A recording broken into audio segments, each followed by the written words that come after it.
mesti terjadi unjuk rasa? Mengapa mesti demonstrasi massa besar-besaran yang amat gampang meluncur menjadi kerusuhan? Mengapa? Persoalan ini sudah jadi kajian selama beberapa abad terakhir. Sudah tak terhitung ahli ilmu politik, para political scientists yang memperdebatkannya di seluruh dunia, di setiap zaman. Di Indonesia, revolusi demokratisasi yang kita sebut reformasi, yang berupa demonstrasi massa besar-besaran, baru saja berhasil menumbangkan rejim totalitarisme Orde Baru pada tahun 1998. Tapi dalam tahun itu juga sudah dibikin Undang-Undang Nomor 9 yang dinilai membatasi unjuk rasa atau demonstrasi massa. Sekarang perdebatan itu ramai lagi. Tapi semuanya buntu. Semua pihak yang berdebat cuma mengulang-ulang segala argumen yang kendati sudah terbukti buntu. Saling tidak ketemu. Tidak menyelesaikan. Argumen tentang hak asasi, hak sivil, kebebasan yang bertanggung jawab, bla bla bla, dan sebagainya. Bagaimana sebenarnya? Bagaimana seharusnya? Kita dengar penjelasan Rousseau. Jean-Jacques Rousseau adalah filsuf politik, peletak dasar utama demokrasi modern. Fondasi filosofis utama demokrasi, dialah yang meletakkannya. Dialah yang menemukan dan merumuskannya. Rousseau adalah penyempurna puncak filsafat politik dan hukum dari kaum Stoa, Stoikisme, dari zaman Yunani, Romawi, sampai Thomas Aquino. Jean-Jacques Rousseau adalah pencapaian pertama pada titik tak bisa kembali dalam perkembangan konsepsi demokrasi. The point of no return dari demokrasi. Kita tahu demokrasi sudah dikenal pada zaman Nabi Musa. Juga pada zaman Yunani kuno. Tetapi bisa hilang. Bahkan bisa tenggelam sampai beribu tahun. Tetapi sejak teori Rousseau, menolak demokrasi adalah pengingkaran kepada kebenaran. Pengkhianatan terhadap akal sehat kita sendiri. Nah, di dalam teori Rousseau, di dalam sistema Rousseau, begini. Fungsi dari mereka yang dipilih rakyat untuk memegang wewenang pembuat undang-undang adalah untuk menggali kehendak umum. Atau dalam istilah Rousseau yang asli dalam bahasa Prancis, volonté générale. General will bahasa Inggrisnya.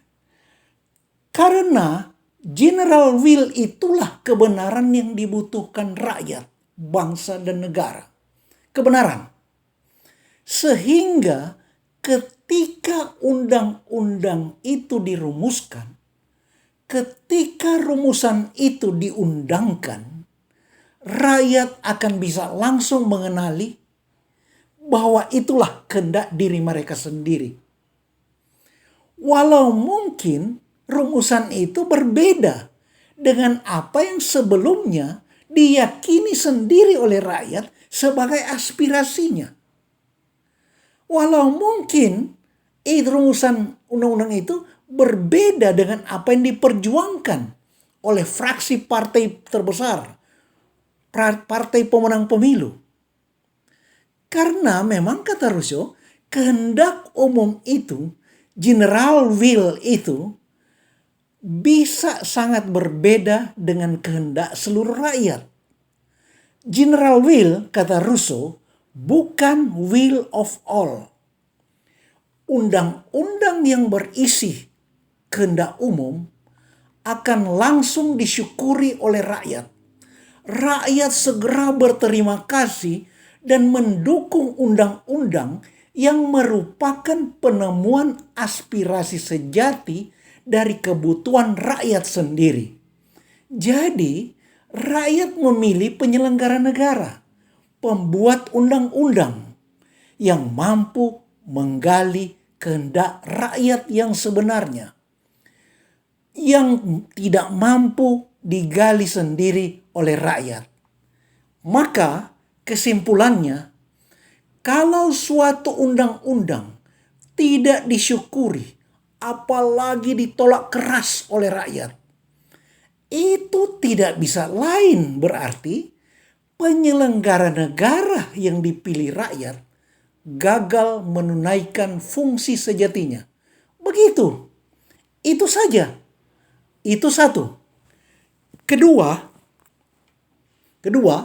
dari perspektif terang sistem demokrasi sejati yang dijelaskan oleh Jean-Jacques Rousseau itu, segala demonstrasi massa besar-besaran itu sendiri juga jelas bukan representasi kehendak umum, bukan niscaya kebenaran.